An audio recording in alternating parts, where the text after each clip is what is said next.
Ang Seventh-day Adventist, hindi ho nagbabawal. Tumupad lang po ang Seventh-day Adventist sa ipinagbabawal ng Diyos.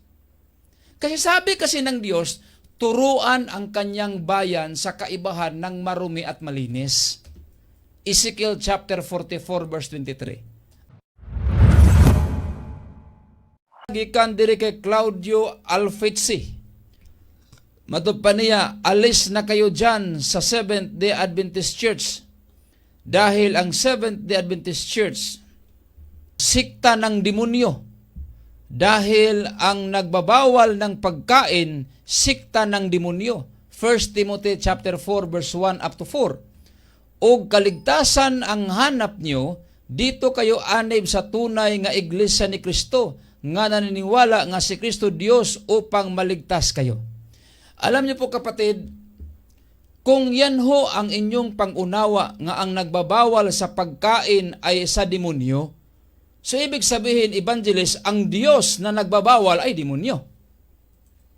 Alam ho niyo ba ninyo, Brother Claudio, na ang unang nagbabawal ay ang Diyos, hindi po kami?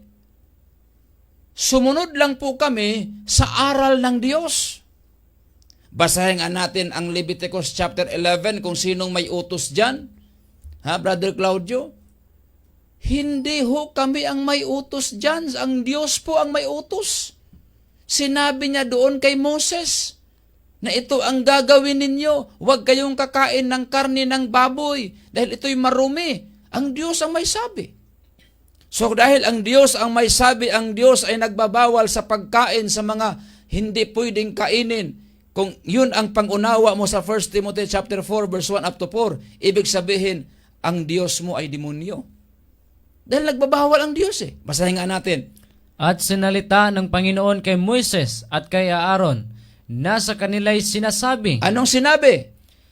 inyong salitain sa mga anak ni Israel na inyong sabihin, ito ang mga bagay na may buhay na inyong makakain sa lahat ng mga hayop na nasa lupa. Oh, mayroong batas. Ano yung mga hayop na pwedeng kainin at hindi pwedeng kainin? Sabi dito. Alinmang may hati ang paa na baak at ngumunguya sa mga hayop ay inyong makakain. Oh, yung mga ngumunguya, may baak na paa, ay pwedeng kainin. Tapos yung baboy, hindi pwede bang kainin yun o hindi? Verse 7 and 8. At ang baboy, sapagkat may hati ang paa at baak, datapat hindi ngumunguya, karumaldumal nga sa inyo. Verse 8. Huwag kayong kakain ng laman ng mga iyan, at ang bangkay ng mga yaon ay huwag ninyong hihipuin, mga karumaldumal nga sa inyo. Sinong may sabi niyan, evangelist, na karumaldumal hindi pwedeng kainin yan? Ang Panginoon po. Oh. Kung ang pangunawa ni Brother Claudio sa 1 Timothy 4 verse 1 up to 4 ay baboy yan, damay ang Diyos, ay maging demonyo ang Diyos. Kaya ayusin mo sa pangunawa, Brother Claudio, yung talata sa 1 Timothy chapter 4 verse 1 up to 4. Ano ho ang naging dahilan kung bakit ipinagbabawal nila at anong klaseng pagkain ang ipinagbabawal nila dyan sa 1 Timothy chapter 4 verse 1? Ayon sa banal na kasulatan. At sino ho ang may mga aral na hindi pwedeng kakain sa panahon o sa araw na ganito, hindi kakain ng laman kahit pa ipinahintulot? Ipinagbabawal nila. Ayon po sa mga doktrina Kristiyana ng Roman Church, nasa doktrina po yan nila na during Biyernes Santo, hindi bawal kumain ng karne. Pero sa ibang araw, kain kahit ano. Yun ang dapat nating maunawaan, Brother Claudio. So, mali po yung pangunawa nyo sa 1 Timothy chapter 4 verse 1 up to 4 dahil kung pinaniniwalaan mo na ang tinutukoy dyan sa 1 Timothy chapter 4 ay baboy, maruming mga hayop na hindi pwedeng ipakain ng Diyos, so ang lalabas niyan ay inaakusar mo na ang Diyos na unang nagbawal ay dyablo. So magkakontra yung Biblia ngayon. Kaya dapat unawain natin. Huwag tayong basta-bastang magbigay ng mga opinion natin na taliwas naman sa konteksto sa Biblia. Basahin natin ang 1 Timothy chapter 4 verse 1 up to 4 para maunawaan po natin. Ngunit hayag na sinasabi ng Espiritu na sa mga huling panahon, ang iba'y magsisitalikod sa pananampalataya Magsitalikod sa pananampalataya, tapos, at mga kikinig sa mga espiritong mapaghingkayat at tapos, sa mga aral ng mga demonyo. ano yung aral ng demonyo? Verse 2. Sa pamamagitan ng pagpapaimbabaw ng mga tao na nagsisipagsalita ng mga kasinungalingan. Nagsalita ng sinungaling. Paano ma-identify yung sinungaling? First John chapter 2 verse 4, ang nagsasabing kilala niya ang Diyos, subalit hindi tumutupad sa kautusan ng Diyos, siya'y sinungaling at wala sa kanya ang katotohanan. To identify sa mga taong sinungaling yung hindi tutupad sa kautusan. Patuloy. Na hiniruhan ang kanilang mga sariling budhi ng waring bakal na nagbabaga. Verse 3. Na ipinagbabawal ang pag-aasawa. Ayun, isang unang punto ha. Ang SDA ho ba'y nagbabawal sa pag-aasawa? Hindi. Kasi hindi nga pwedeng maging pastor pag walang asawa. Sino ngayon ang nagbabawal sa pag-asawa? Yung kanilang batas. Na ang kanila pong mga tinatawag na batas na bawal mag-asawa ang pare. Kahit walang mabasa sa Biblia na bawal, sabihing bawal. Yun na, tumama na, bumaliktad na, tapos patuloy. At ipinag-uutos na lumayo sa mga lamangkati. Anong lamangkati ipinagbabawal nila kahit ipinahintulot? Sa panahon po ng Biyernes Santo, bawal kumain ng karne. Kahit ipinahintulot, hindi pwede. Bakit? Yun ang tradisyon nila. Yun ang kanilang paniniwala. Ano pa? Na nilalang ng Diyos upang tanggapin na may pagpapasalamat ng mga nagsisisampalataya at nangagkakaalam ng katotohanan. Yun ang pahayag, mga kapatid. Ang Seventh-day Adventist, hindi ho nagbabawal. Tumupad lang po ang Seventh-day Adventist sa ipinagbabawal ng Diyos. Kasi sabi kasi ng Diyos, turuan ang kanyang bayan sa kaibahan ng marumi at malinis. Ezekiel chapter 44 verse 23. Anong sinabi dun sa Biblia? Para maunawaan po natin. Ito ang sabi ng Biblia. At kanilang ituturo sa aking bayan ang pagkakaiba ng banal at ng karaniwan. At ipakikilala nila sa kanilang ang marumi at malinis. Ang sabi dito, turuan yung bayan sa pagkakaiba ng karaniwan at banal at ipakikilala sa kanila ang marumi at malinis.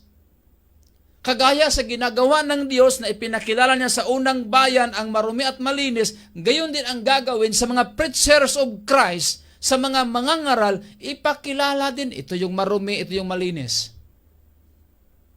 Kasi sumunod tayo sa aral ng Diyos. Ang aral ng demonyo, nagbabawal sa lamangkati. Kailan na ipinagbabawal ang lamangkati? Sa panahon ng Biyernes Santo, bawal kumain ng karne. Kahit pa ipanahintulot. Pero ang Seventh-day Adventist hindi nagbabawal. Ang Diyos po ang nagbabawal. Ang Seventh-day Adventist tumupad lamang po sa utos ng Diyos na hindi kainin itong marumi na mga hayop. Bakit natin sinunod ito? Dahil ayon sa Deuteronomy chapter 14 verse 2 and 3, ang bayan ng Diyos na kanyang hinirang ay pinagbawalan niya na kumain sa mga maruming hayop. Ito ang pahayag. Sapagkat ikaw ay isang banal na bayan ng Panginoon mong Diyos, at ikaw ay pinili ng Panginoon upang maging bayan sa kanyang sariling pag-aari, na higit sa lahat ng mga bayan na nasa ibabaw ng balat ng lupa. Anong sinabi niya sa kanyang bayan? Huwag kang kakain ng anumang karumaldumal na bagay. Yon ang pahayag. Huwag kang kakain ng anumang karumaldumal na bagay. Sinong sinabihan niya? Ang kanyang bayan. Sinong may sabi? Ang Diyos. So Brother Claudio, kung gusto mo maging bayan ng Diyos, huwag kang kakain ng karumaldumal. Dahil ang 1 Timothy chapter 4 verse 1 up to 4, hindi po karumaldumal ang topic dyan. yung lamangkating ipanahintulot pag ipinagbabawal natin, pagbawalan natin ng mga tao dahil sa ating mga tradisyon na mga pananaw, hindi ayon sa utos ng Diyos, doon tayo nakasunod sa aral ng demonyo. Kaya balikan natin, ang aral ng hindi pagkain sa mga maruming bagay, maruming hayop, hindi yan aral ng demonyo dahil ang Diyos ang may turo na hindi tayo kakain ng maruming bagay. Kasi kung sasabihin natin na pag tayo nagtuturo na ang maruming bagay ay hindi pwedeng kainin, tayo sa dyablo, ibig sabihin ang Diyos ay inaakusa natin na siya dyablo. Dahil siya ang una at siya ang nag-utos, ang Seventh-day Adventist ay sumunod lamang sa utos ng Diyos. Sana po'y naunawaan, kapatid, at sana po'y naintindihan po ninyo at nabigyan po natin ng kaliwanagan ang pahayag po ng Biblia. Para dili ta isuon malimbungan, no? Di ta malimbungan. Nganuman, kay ang kaaway isuon puno baya sa limbong og lances, sumala pa sa Buhat 13 bersikulo 10.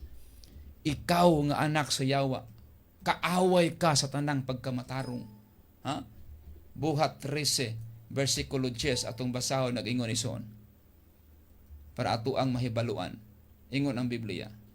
Ug miingon, ikaw nga anak sa yawa, ikaw nga kaaway sa tanang pagkamatarong, puno sa tanang limbong og lansis, dili ka muhunong sa pagtuis sa mga matulid nga dalan sa Ginoo. Tulid kaayo ang instruction sa Ginoo, ayaw og kaog karning baboy. Nga imong ingnon nga nagtudlo ana iya yawa.